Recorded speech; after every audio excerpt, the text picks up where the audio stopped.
Hi, my name is Kai Burrows and I'm here with Ange Loughran, and we are going to fire some off-the-cuff questions. This has not been rehearsed. These are just some objections that you may face on a day-to-day basis as a forever living business owner. So to start with, Ange, I can't afford it. So there's two ways that I would handle this. The first way is the of course method. Of course you can't afford it. That's exactly why I've offered this opportunity to you. And we need to get you out of the situation where you can't afford to do the things that you want to do. Yeah. So let's work out a way where we can raise you that £199, which we're going to turn into a better financial freedom, a better financial future for you. How does that sound? Sounds great. Okay, good. So that was the of course method. So he said that he couldn't afford it, and I said, of course you can't afford it, and that's why we're having this conversation. And then I discussed a way that we could raise the money. So ways that you could raise the money would be, maybe you could hold a product launch. Yeah. If you were a good friend, I'd say, why don't we clear out that spare room of yours and get some of your stuff on eBay, and let's raise some money. Yeah. Yeah. Okay. Or maybe you could talk to your partner. Maybe I could show your partner the opportunity. Between you, maybe you could come up with the money. Two is more powerful than one. Absolutely. Okay, so that was the of course method. I would also use your favourite one, which is the feel, felt, found. So I'd say, I know how you feel, Kai. I felt the same because I wasn't sure that I was going to be able to afford it with the £199 box. But what I found was it was such a great opportunity. I had to get that money together. Personally, I put it on my credit card. Well, actually, it was my husband at the time's credit card, but he was absolutely cool with that because I showed him the opportunity, and we had soon made that money back, actually pretty much straight after the box arrived. Yeah. So what's the next objection? My next objection is I just don't have the time. Genuinely don't have the time. So, again, there's two ways we could handle this. We could handle it with the of course you don't, or we could handle it with the feel, felt, found. So the first one being of course you don't have the time. That's why I want to talk to you, because I know you haven't got the right home work-life balance. I know you'd rather spend more time in the gym, or I know you'd rather spend more time with the kids. I know you just don't have time for those dogs. I know you don't have time to train for triathlon. Yeah. You're always in the office. You need more time, and this is your way of finding more time. This is the way to create a better home work-life balance. How does that sound to you? Sounds great. And if we don't change what you're doing right now, nothing's going to change. So let's get going on this journey. I like how you pushed on the points that you know are going to be the reason as to why I don't have the time as well. So that's the of course you don't method, and then we'll go with the feel, felt, found. Tell me again, you don't have any time. I just don't have the time to do it. Do you know what? I know exactly how you feel because I felt exactly the same. When I was offered this opportunity, I was working for 6 days a week. I was on call 24/7. But what I actually found was when I was looking at my actual schedule, I realised I was spending a little bit too much time in the gym. I was maybe doing some things that weren't adding value to mine and my family's life. To be honest, I was watching X Factor, and I know that you spend a lot of time on Facebook. Yeah.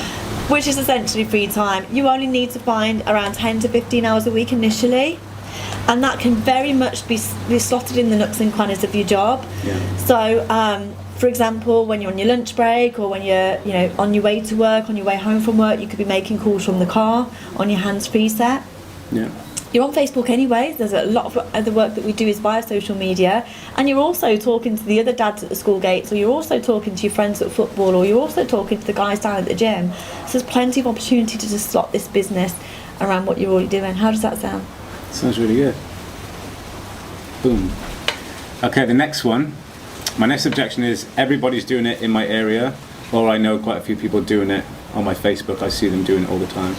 That's absolutely great, actually, because it raises brand awareness, and the fact that so many people that you know might be doing it is testament to the fact that if people in your network are already doing it, it's not going to be hard for you to engage other people in your network to do it, because your network is responsive. So of course there are people doing it now because it's such a popular thing to do, which is great. However, you look at those people, because I felt the same initially, and what I found was when I looked at the people that were doing it, if we were to write a list of 100 names in each other's network, then you and I are friends, and we're friends on Facebook. But if you wrote a list of 100 names now, and I wrote a list of 100 names, how many of those names would be the same? Very few. So it really doesn't matter. And anyway, you don't have to stick to your local area. It's not like you have to stick to. Where's your local area? London. You don't have to stick to London. I mean, I'm aware that you've got friends in Ibiza. Yeah. and lots of other countries, right? Yeah, all over the world. So there's no reason why you can't be, with the power of social media and the way technology is nowadays, you could be working with people all over the world, not just in your local community. Okay. Next objection. It's a pyramid scheme. And isn't the person at the top making the most money out of you? You have to be at the bottom or something like that? That's an interesting question. What makes you say that? Well, it sounds like the person who introduces you to the business will make money from you, and they're at the top, like kind of earning all the money. Isn't that how it works? I can see why you would think that, and I initially did wonder if that was the case. So I know how you feel, because I did kind of feel the same. But what I actually found was everyone has an equal opportunity to earn money based on their level of effort and their contribution to the company. The lady that introduced me to the company is probably earning about half as much as I am, because her contribution of her network is less. In addition, no one earns anything without doing their own bit as well, so it's not like I would earn money from recruiting you, Right. and I could just sit back and relax. Everyone has their own level of contribution. In addition, what I found was that pyramid schemes, which is really something from 70s or 80s, are illegal. This is a company that now trades in 158 countries. So to have licenses to trade in those countries, they're approved by the local governments and supported by the local governments. It's a very well-respected industry nowadays. There is no pyramid involved at all. We wouldn't be able to be operating as a $2.8 billion company if that was the case. Okay. The next objection is if it's a guy like myself. So yeah, I've looked at the business. It looks good, but it's for women, isn't it? Because I don't see any guys doing this. I just see pictures of girls on Facebook all together smiling and having Do you know what fun. I think that is? I think it's that girls are a lot more active on Facebook in general than boys, and I think that probably creates a really unfair representation. I know certainly the number one in the world, Rolf Kipp, who's been in the business for 20 years, is a male in Germany. Some of the top people in the UK, Adam May, Andy Waring, men are exceptionally good at this. And if you look at some of the big world leaders in business, Donald Trump, Richard Branson, I always say his name wrong, Robert Kiyosaki, I think his name is, from Rich Dad Poor Dad. These are guys that massively enthuse about, if not get involved in, network marketing. So no, it's definitely not just a girls' game at all. I just think that girls are perhaps a little bit more active on Facebook about it. Okay, so there's no difference between a guy doing it and a girl and how you would Absolutely approach not. them? Well, you know, it may be different with regards to the products. Right. I mean, me personally, I'm not really into skincare or health and beauty, so I wouldn't be looking to use a lot and recommend a lot of those products or build networks based around those products.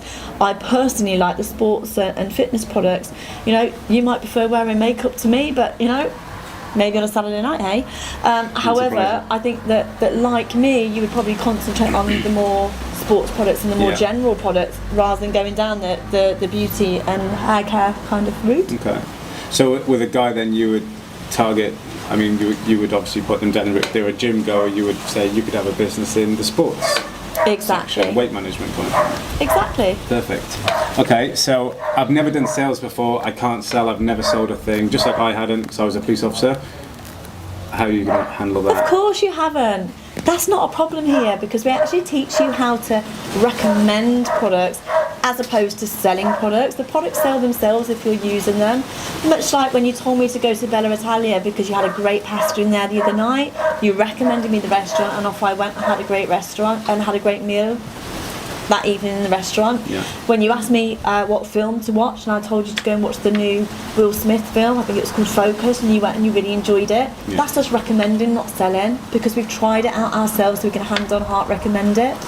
What we Love do that in one. our business is we try the products, we can hand on heart recommend it, and it's not like you have loads of sales targets and stuff.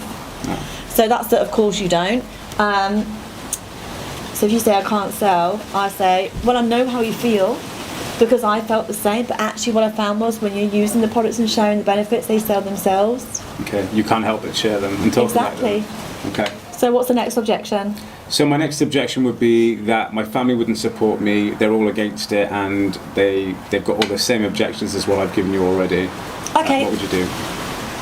I know how you feel because I felt the same, but what I found was that the reason for this is that they were just a little bit apprehensive, being overprotective of me, and they wouldn't understand from my explanation and understanding of the business model what it was all about.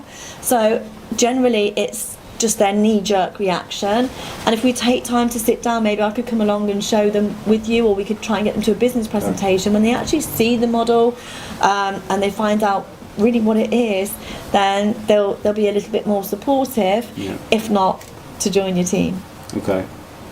I was exactly the same as that, what I said, kind of rejecting the whole forever idea. Because your sisters were involved before you, right? Yeah, and my mum as well. So I was very much anti forever living. I didn't want it to be spoken about in the family. I had enough of hearing about it, and I thought it was a load of rubbish, if I'm honest. Yeah. I didn't see the business presentation once, so I dismissed it before I'd even seen it. So what changed your mind?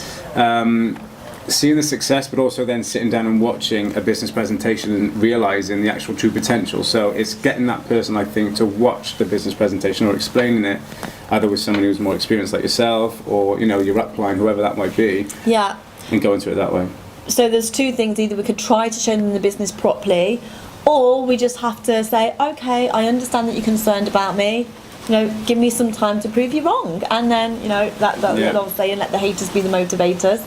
I would then be really motivated to make sure that I proved that it was a success, like your sisters did for you, and then you were like, well, I'll have a slice of that pie, thanks very much. Absolutely, and then here you are now,